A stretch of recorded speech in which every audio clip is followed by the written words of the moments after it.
Alright, let's get the fuck out of this neighborhood.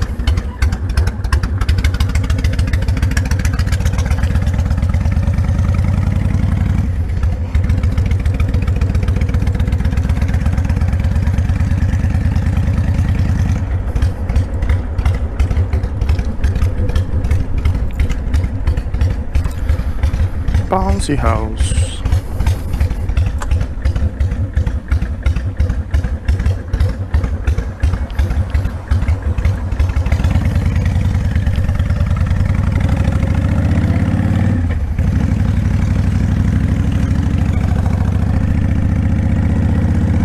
Okay, I definitely need gas, so I gotta stop for gas.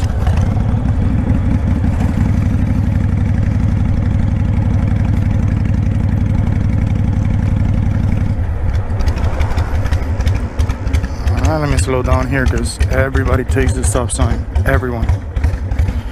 I've had more close calls, I'd like to admit, on that particular stop sign right there. Just leaving this neighborhood.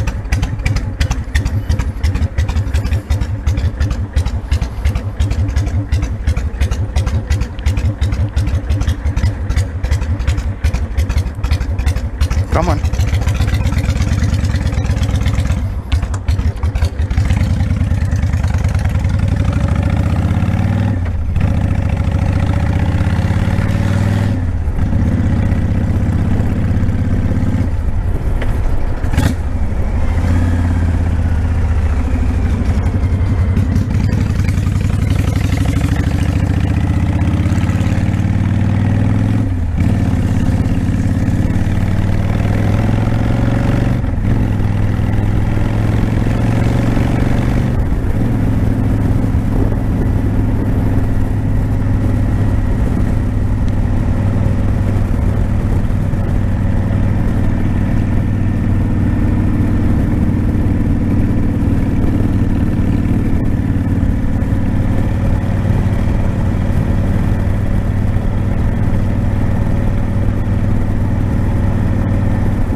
Neighborhood for you. Garbage everywhere, homeless hookers. Lovely.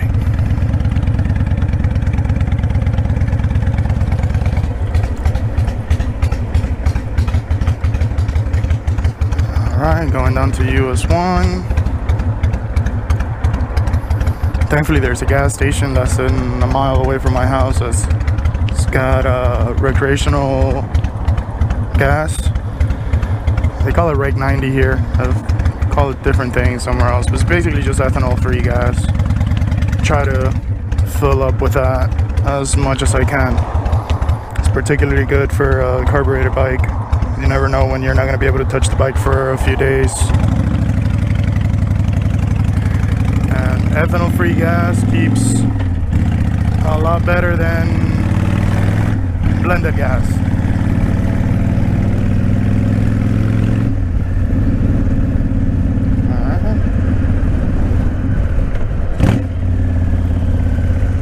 Wow, it's kind of busy for a Sunday today. What are they selling here?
more garbage. Love the city I live in. Love it.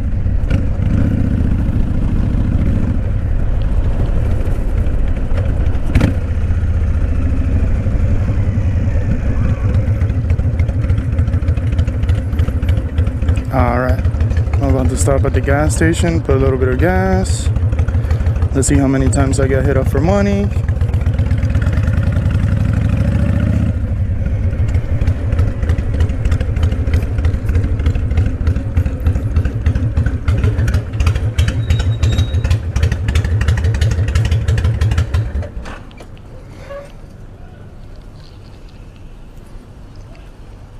Nah, it's too hot. Too hot for the homeless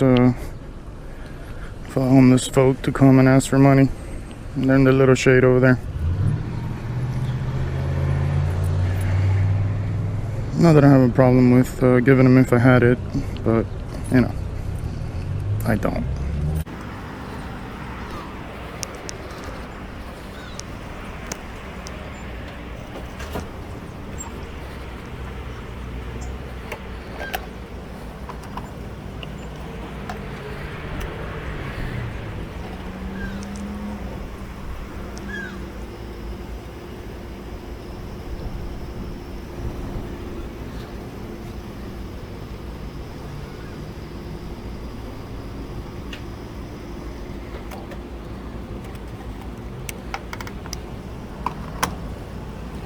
All right, $9.41. That's not bad. I mean, I don't get that much out of this bike. It's the way I ride. Probably get around 130, 140. That's my range.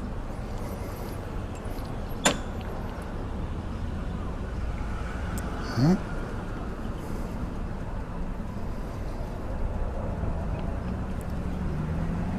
I did not get hit up for money. That's might be a first in this gas station.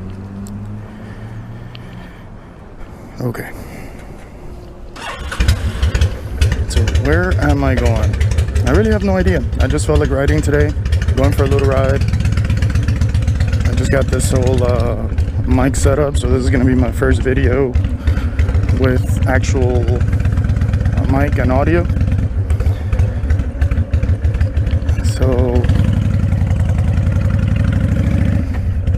So usually when I don't really have anything to do and I just want to go for a ride, I try to get the hell away from the city. This is, like I said, I live in South Florida. This is Homestead, Florida, which is basically where everybody who's too broke to live in Miami lives. But it is what it is. Anyways, I am now, usually when I don't really have anything to do, like I said, I just kind of ride around this area. I try to get away from the city and go more towards like the country, which is basically just that way. You guys will see. It's kind of nice. Kind of nice area to ride through. Just tons of farms, and the road, I guess it's not really a highway, it's an avenue, I guess, an avenue. Anyways, it's called Krome Avenue. So Krome Avenue used to be the most dangerous road in pretty much all of South Florida. So, well, at least when I used to live here before I moved back. I moved to North Carolina for a while.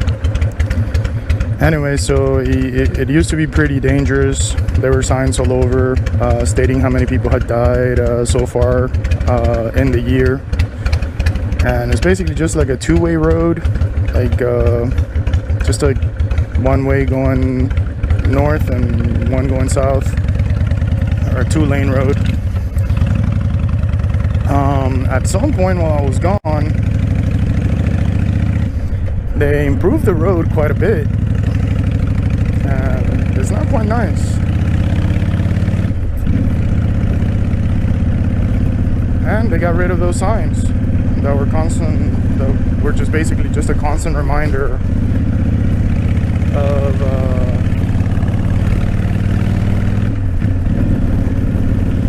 basically that you could die at any moment if you were just driving on the road, which is also nice because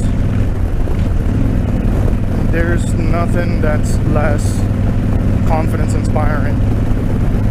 Like getting on the road and the first thing you see is a big ginormous sign, hey, so far we've had 15 deaths this year, watch out. So alright, so now I'm heading like towards the country over here. You see this is like some sort of little farm. No idea what those plants are. Don't know shit about plants other than they're beautiful. So this is kind of what I like riding back here. Like I also ride, don't get me wrong, I ride through the city a lot, but back here there's usually a lot less traffic and it's just very scenic. So yeah, maybe if you're in a different area of the country, this might don't seem very scenic to you, especially if you're like in the south somewhere. But for somebody that's basically grown up here in South Florida and is pretty much a city boy, coming back here to this pseudo country, it's pretty nice. It's pretty nice. I like it.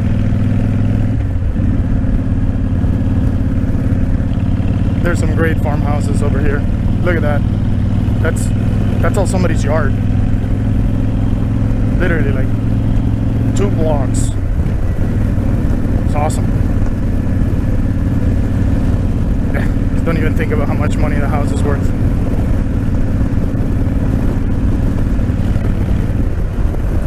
But that is Miami for you.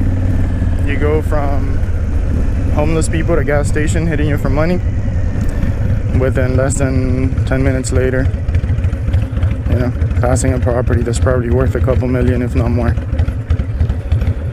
Well, I say Miami just because Homestead and Miami and Hialeah, they're all basically the same. Technically it's a different city, has a different name, but it's all Miami-Dade County. So hence, you're not wrong if you call it Miami.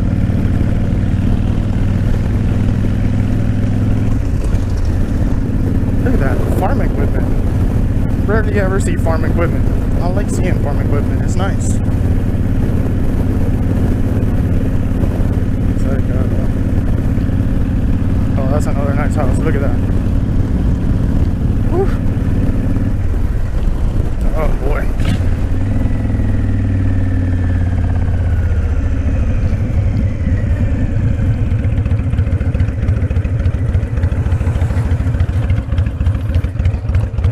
Coming. Alright, no need to put my foot down. Like a little fruit stand.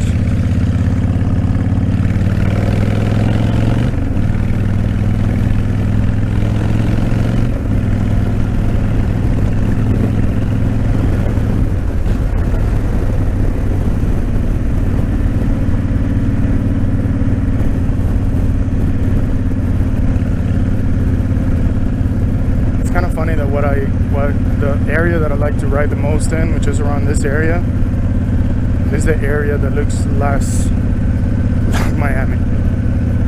I don't really have a problem with Miami, honestly. That's I moved down here. I basically grew up down here before I moved to North Carolina. I lived up there for about 8 years, so I'm kind of used to it. But with that said, it's very nice to just break away from the regular scenery of just cars everywhere and crappy traffic and stuck in traffic on a motorcycle when it's a day like today that's probably close to 100 degrees and 100% humidity. It's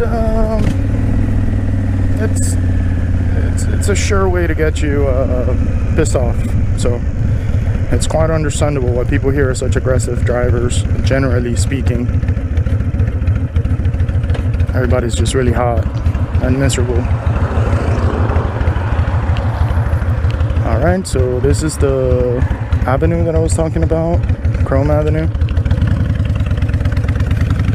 I'm gonna head south towards Miami, even though I just basically finished shedding on it.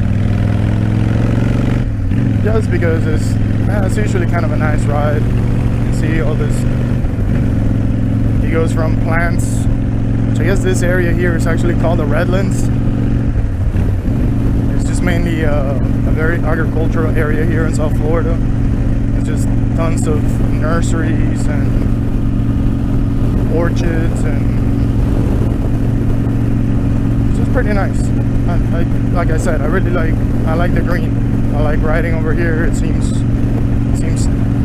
you know, natural, at least for a little bit, before you start, you know, going south and then get past all the nature and then just go into man-made territory.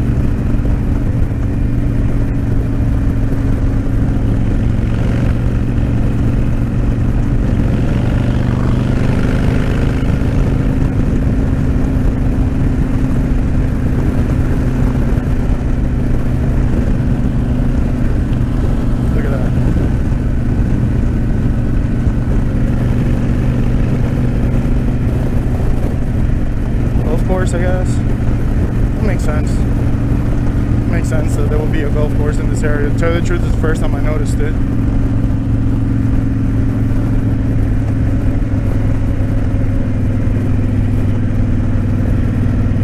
Alright, so like I said, this is my first video with a mic. Don't really have anything prepared or anything to say, so don't really not really sure what the best way to do this is, considering this is the first time I do it. So watched a lot of videos online. I'm a big fan of a lot of moto-vloggers out there, especially I'm probably one of the biggest fans of Mr. Shade Tree Surgeon, Josh. I started watching his videos a couple years ago. He actually inspired me to get this cheap bike. This is a VTX 1300 CM riding, by the way. This bike cost me around $2,000, and maybe put a little bit of work, you know, on it, just to get it a little bit more road safe. Had this bike for a little over a year now, and actually a little under a year, because I got it in July and we're still in June, so for about 11 months.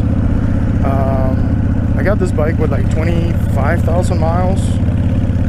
Right now I am at going on 52. Doesn't really worry me though. It's a Honda. The engine performs really well.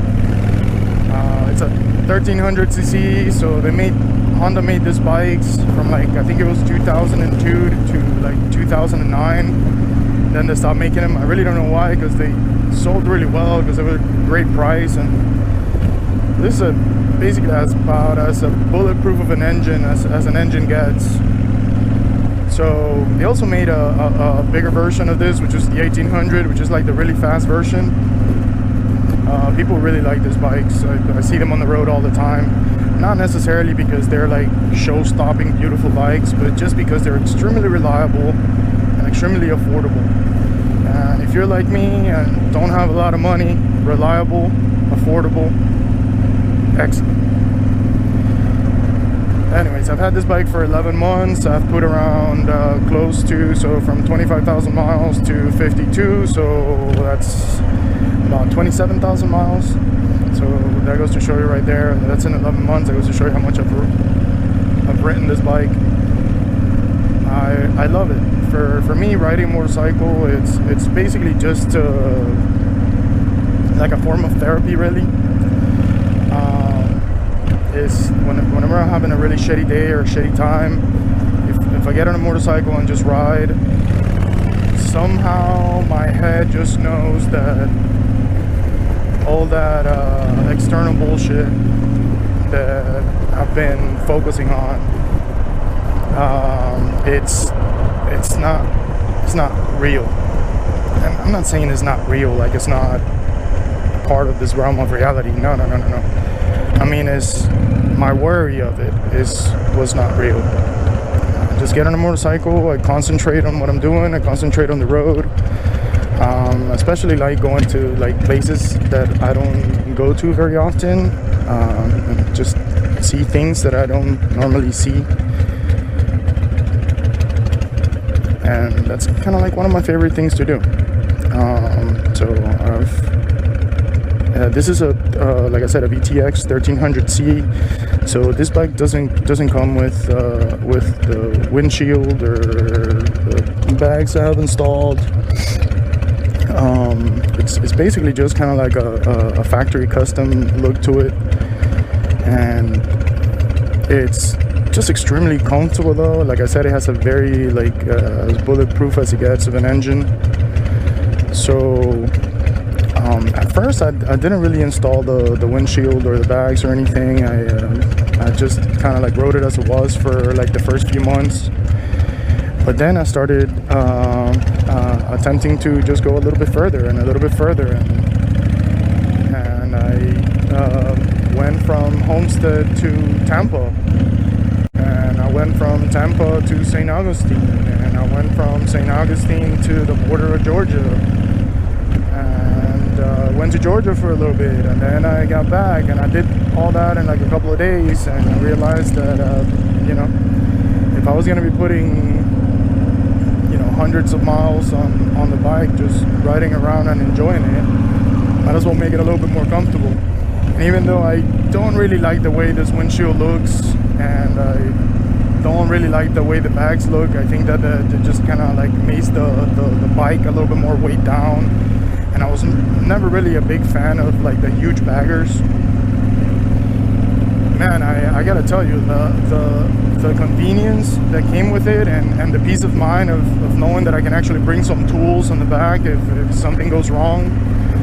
And that's as far as the bags is concerned. And then as far as the windshield is concerned, I mean, come on. I don't understand how somebody can just go and ride hundreds, if not thousands of miles without a windshield. It's like you're eating bugs the whole time, like literally eating bugs the whole time, or it's just the wind noise as well. It's like super annoying. And then I really enjoy listening to music while I ride. Not all the time. Sometimes I like a quiet ride, but I would say like a 50-50. I listen to music while I ride. And before getting the windshield, anything above 60 miles an hour, you just could not, you couldn't hear the music. It was just like very, very faint in the background, to the point that it was like subliminal. And I like to actually hear the music. So cheers me up, makes me happy, makes me enjoy the ride even more.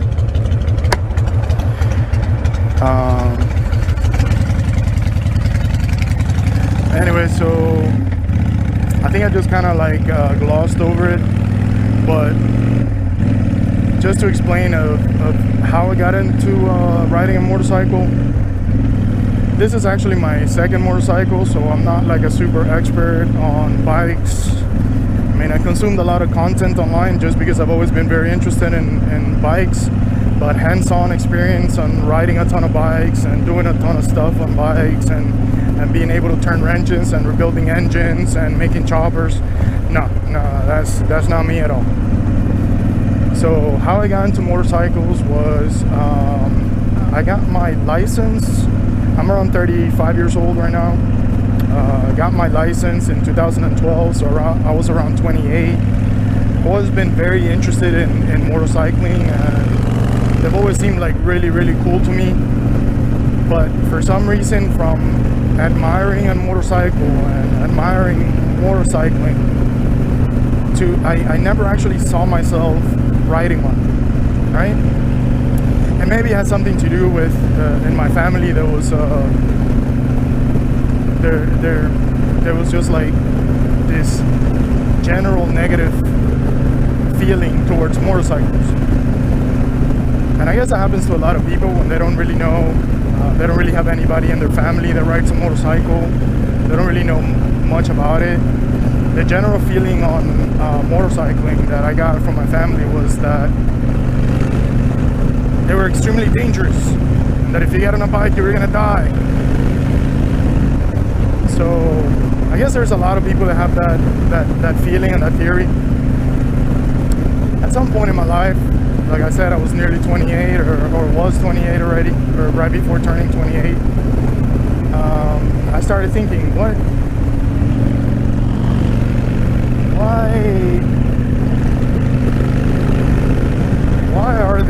is there such a huge community around motorcycling?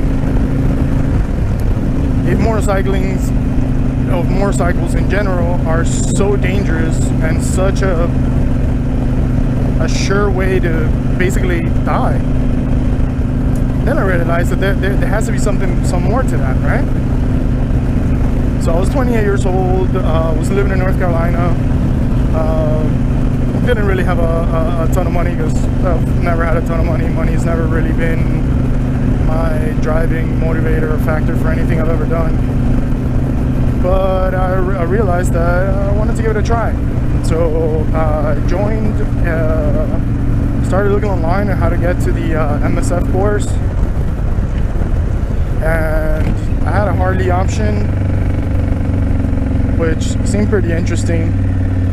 But after a little further research, I realized that there was also a community college option, which was a lot cheaper, and it was only and it was quicker too. It was only Saturday, if I'm not mistaken. I think it was only Saturday and Sunday. So this was around December or so.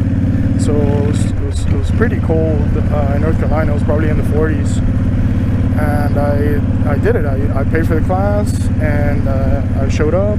Bought myself my first little helmet and a pair of gloves, and I think I needed to wear a long sleeve shirt. Those were the requirements for taking the class. And I went there, and don't really remember the name of the instructor, but it was one of those people that was just had been motorcycling forever, had all different kinds of bikes and ridden all different kinds of bikes, and taking kind of all kinds of really long trips on motorcycles. So I was already at a point in which I was very much being seduced by the idea of having a motorcycle and riding a motorcycle, and taking that MSF course with a person that was so just into biking just kind of rubbed off on me big time. I really enjoyed the course. I'd never been on a motorcycle in my life other than riding in the back when I was little. I rode a little 250 Honda Rebel. That's what they had for the MSF course, and I really enjoyed it. It was small. It was way too small for me. I'm 270 pounds, like 5'11", around there, close to 6 feet. So it's definitely a tiny bike for me. But just being on two wheels, man, and being able to turn on the bike and ride it around, and getting a hang of the turns and be able to whip it around, it was extremely fun and rewarding. That was one of the most fun weekends I've ever had while actually doing something, while actually learning something and working towards a goal. So at the end of the weekend, I got my waiver. I couldn't wait, so I immediately went to the DMV, took the written test. The waiver was for the practical part of the test, the part that you have to ride the bike. So I already didn't have to do that. I immediately passed the test and got my motorcycle endorsement. Mind you, this was 2012. About to be 2013, because it was December. I still did not get a motorcycle until 2014. So for 2 more years, I kept on watching videos on YouTube mainly. I kept on watching moto-vlogs, and I still didn't get a motorcycle. And if you ask why, it was just I sucked at saving. I was not a very good saver, and I'm still not.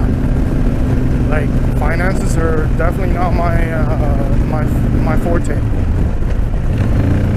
So at some point I got serious about saving for the motorcycle, and I started saving, and I got to like $3,000 saved, and then it was time to start thinking about what I was gonna get. And I started thinking about like the Honda Shadows. That's the thing about online motorcycle reviews and online motovloggers, is that they have so many varied opinions that if you don't really know, if you don't really have enough knowledge to have an opinion of your own, you really don't know what to think of it, right? So there were tons of motovloggers who said that getting a 650 or a 750 cruiser was the perfect beginner bike for someone that's never really ridden a bike other than at the MSF course. And then there were other motovloggers that I used to watch who said that getting a 650, a 750, an 800, maybe even a 900 probably was good in the sense that the bike was easy to ride, and it was, you know, the engine was more forgiving because you had less power. So in that sense it was good, but then it was also bad because after a few months then you would just get bored of the motorcycle and then want something with a higher displacement and higher horsepower, but at the same time it would be you're basically be stuck with this beginner bike because the market is flooded with beginner bikes, because people just get them for a while so they can get comfortable on them and then immediately put them in the market again, in the used market, and try to sell them. So they're basically saying, you know, money wise, it's probably better if you get a higher displacement bike, because that way it'll hold on to its value a little bit more, and you won't be as bored of it immediately, and then you have a little bit more of a capable engine, you know, where you can get ahead and do highway speeds a little bit more comfortably. So then I started considering getting a bigger bike for my first bike. You know, like I said, I'm a pretty big guy. I'm strong. I have pretty strong legs. So getting a motorcycle that was a little heavier was probably okay for me, right? So I started looking at what kind of motorcycle to get. I thought maybe, like, I really like the way the Honda Shadows look, the 750 Honda Shadow, and even the 1100 Honda Shadow. I was looking at those bikes. The reason that I didn't get one of those bikes was just because another opportunity kind of popped up for me without me even searching for it. So the job that I used to have at the time, there was this guy I used to work with, and he had just had a baby, and his wife was basically asking him to stop riding his motorcycle. He had a Suzuki Marauder 800, VZ 800 was the actual model of the bike. The bike was beautiful. It was like, it was outside. From the outside, it looked great. It was a black motorcycle. The chrome looked great. There was very little rust on it, and he sold me the bike for $2,500. And I just went ahead and I jumped on it, and I got the bike. That was my first bike. I was so excited. The issue with the bike had was that the baby that he had already was around 7 or 8 months old, and the moment the wife was about to give birth, she kind of prohibited him from riding the bike. It wasn't necessarily because, I mean, I kind of understand it from her perspective. It's not that bikes are so dangerous, it's that he really liked drinking, so he enjoyed it. So that was his favorite hobby. And he had a couple of close calls because of it on his bike. So I kind of understand the wife. So anyways, he sells me the bike. I go and pick it up. The issue that he had, it was like I said, his baby was around 6-7 months old now, and he had not used the bike at all in that time. So it'd been sitting there for nearly 7 months. It definitely wasn't ethanol-free gas in the tank. It smelled really bad. So the carburetor was probably super dirty, and it needed to be cleaned, at least cleaned, possibly rebuilt. So the bike would literally take hours on hours to, not hours, I'm sorry, I'm exaggerating, but it would take 15-20 minutes when the temperature was around 50-60 degrees in North Carolina for the bike to be warmed up enough that it wouldn't caught off on me if I just went and rode it. So anyways, I was just so excited to have a motorcycle that I could call my own, that I just wanted to ride that thing everywhere. Like, I totally forgot that I had a car for a good 5 or 6 months. I rode it in the rain. I rode it when it was 15 degrees outside. I rode it. I rode it all the time. I enjoyed it. I just didn't ride it very far because it was not the right equipment for that type of ride. But still, I rode it. I enjoyed it. I think the bike had like 10,000 miles when I got it. I think altogether I put like another 10. So by the time I sold it, which was like around 4 years later, I had put like around 10,000 miles on the bike. You know, a little short bursts here and there. I mean, I rode it a lot, but just not very far. I think the longest trip I ever took on it was about 2 hours. Anyways, so that was my first bike. 2016, I had it, like I said, for nearly 3-4 years. 2016, I had an accident, unrelated to the motorcycle, completely unrelated. I had an accident basically just walking down a flight of stairs. Just broke my leg in a ton of places. So had to have my ankle rebuilt, and just staying in North Carolina by myself with no family and very little friends was just no longer an option. So that's when I moved down here to South Florida, and one of the first things that I did was that I sold the bike to use the money to come down here, and I did that, sold it. Didn't get very little money for it. I just wanted to sell it really quickly. So I think I sold it for like $1,100, which was basically a gift because the bike was in great shape. Well, other than the carburetor, which with somebody that knows a little bit about mechanics could have probably gotten that fixed in less than a couple $100s. Anyway, so I moved on here. I didn't have a motorcycle for a couple of years. I was going through my whole recovery period, going through physical therapy, and you know, trying to get back on 2 feet and not be on crutches anymore, which were horrible.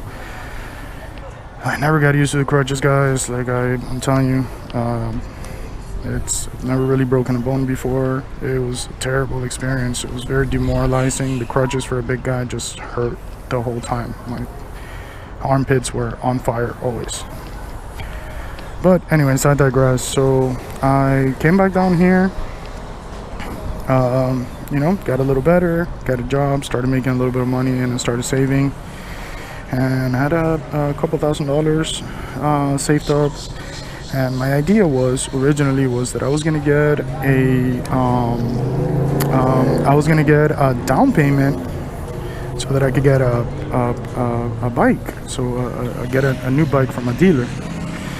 And there's tons of dealers here in Miami, everywhere. They're all shady, but you know, mostly all shady. But you know, I figured that I was gonna have to go that route because it was gonna take me way too long to get the money saved to get the type of bike I wanted, which was a bike with a big enough displacement and engine that I could get on the road and, you know, and be comfortable on the highway, and I could take longer trips on.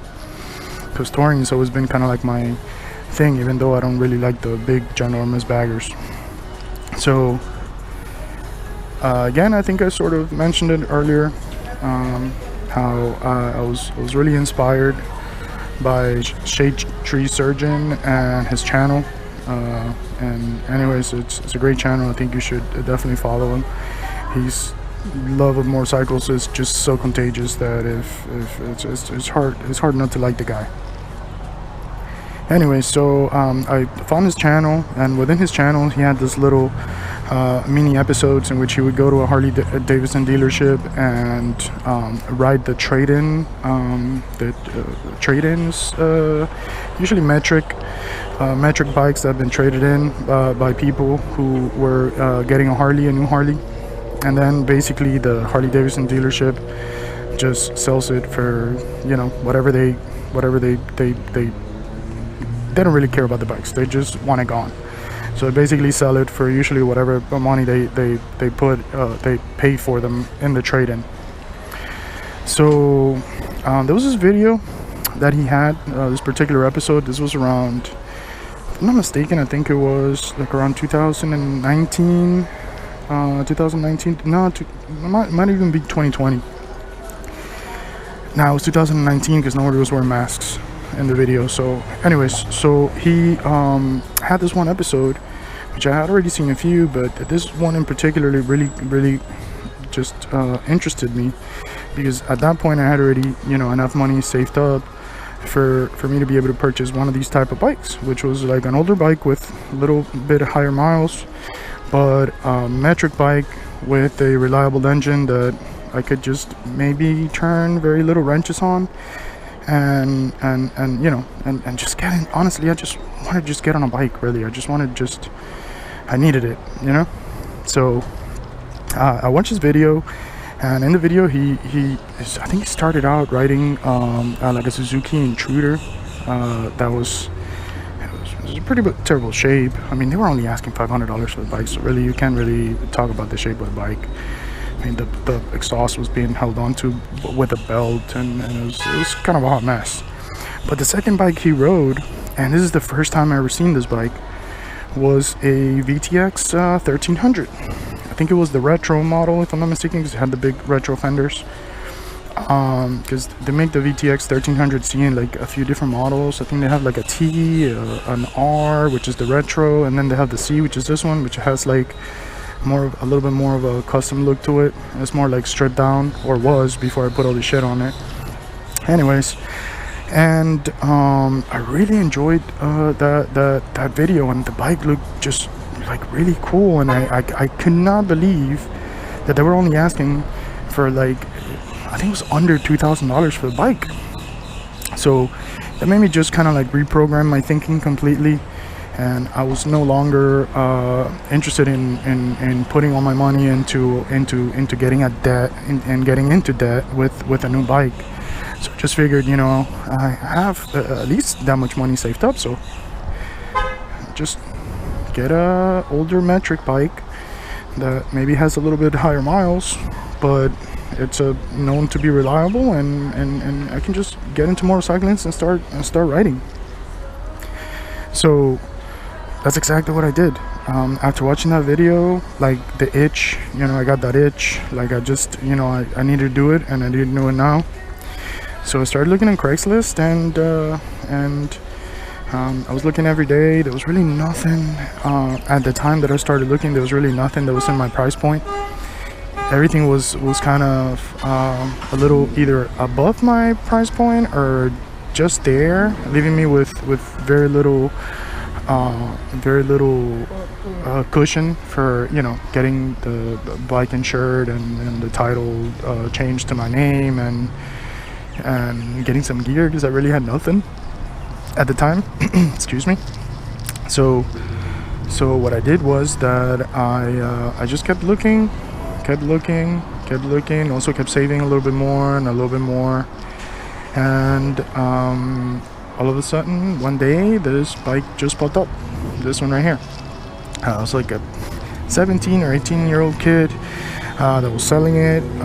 The kid was like 100 and maybe like, let's just say he was on the smaller side, and this was his very first bike. He's learned to ride on this bike according to what he said. And it was just like, it was a little big. I could tell it was a little big for him, a little too much. So I could also tell that he had dropped the bike several times.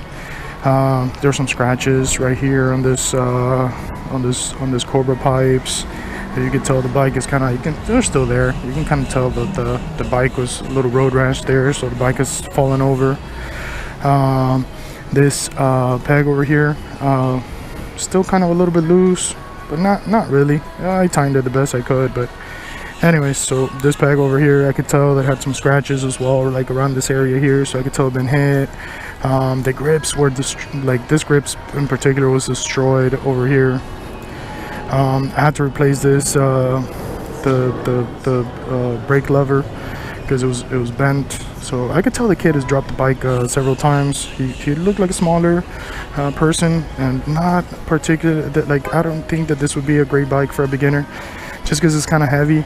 I think, if I'm not mistaken, like the wet weight of this bike is like close to 700 pounds, or like yeah, it's around 700 pounds because it's like 6 something dry. So I could tell he struggled with the bike a little. The exhaust was completely loose, I'm guessing from it falling so many times or dropping it so many times. But it basically just looked exactly as it is right now. I've done very little cosmetic things to it. So, you know, except obviously I put the windshield because it didn't have that and the bags. So I was thinking, at that point, the bike looked pretty okay. I mean, the kid was asking close to $3,000 for it. That's a little bit high. So I managed to talk him down to 2 even.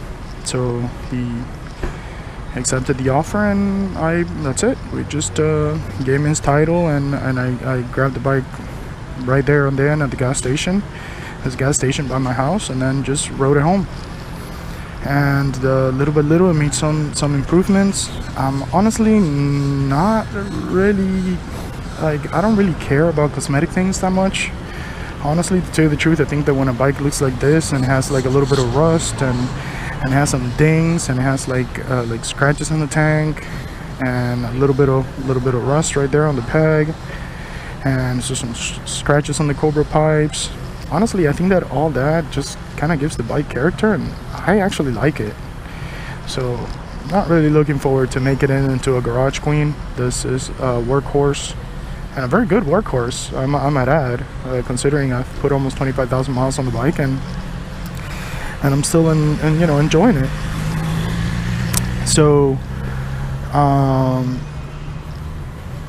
anyways, so little things that I did to it, I just basically just wanted to make it more safe, not necessarily prettier. So the back caliper, back brake caliper had an issue in which it would get stuck. So I realized that it was probably the piston had an issue. So there was maybe I could rebuild it, or somebody that knew how to do it could rebuild it. I definitely not an adept mechanic, so I just changed it.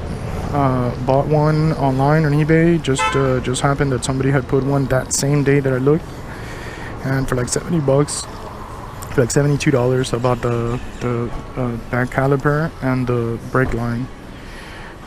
Didn't really need to replace the brake line. Brake line for back brake line was okay, so I just kept it as a spare part, and then just installed the back caliper. I bought the equipment. I learned how to bleed the brakes, and I did so. I replaced also the brake pads on the back, which were completely gone, and then I also replaced the brake pads in the front, which were almost gone as well. I bled the brakes because I know that's one of the things that you should do, especially here in South Florida where the humidity is as high as it is. It's probably never been done, so I bled the brakes. What else did I do? I changed the oil, basically changed all the liquids of the bike. I just changed the oil. It's just a liquid cooled bike, so I also changed the antifreeze and flushed the radiator. And that's about it. I tightened the the exhaust, which was loose, and because of it, it was leaking. I had an exhaust leak from both cylinders. So I just really, all it took was just tying it a little, and the leak stopped, and I stopped getting, you know, just soot all over my pants. So that was kind of nice. But I mean, everything I'm describing here, I didn't just do in one sitting. This was very little by little and looking stuff up. Like I said, I'm not a very adept mechanic. I never changed the oil, not even in a car. So you know, little by little I learned how to do things. I paid for the carburetor to be cleaned because I figured it was going to be a little too complicated for me. So that somebody charged me like $200 to clean the carburetor. And while I was doing that, I also bought a rejet kit, and I just rejetted the car because the bike was backfiring a lot, and it was just it was running a little lean. It was running a little lean, and the reason I know that is because I pulled the spark plugs, and you know, instead of being black, they were white. So I changed the spark plugs as well, rejetted the carburetor and cleaned it. Altogether, I think to rejet it and clean it, I was charged like 200 and change, like 250. And that's about the biggest expense on the bike, other than maybe the windshield, which was around 300. And those bags, I know they're not great looking bags, but honestly, I love them because they're ginormous. Like, as far as bags is concerned, like, they're definitely for a much bigger bike. If I'm not mistaken, I think it's for an Indian because they have the Indian symbol there. But just right here at the same gas station, like a few months ago, I was putting gas in one of those pumps, and there was a guy right there with another VTX, and he told me that he had them and that he would trade me for a full tank of gas. And yeah, you know, considering that I definitely wanted them, just mainly because I wanted to bring tools with me. I went ahead and I took him up on his offer, and I filled them up with his tank with gas, and I rode with him to his house, and he just handed me those. They're in pretty good shape.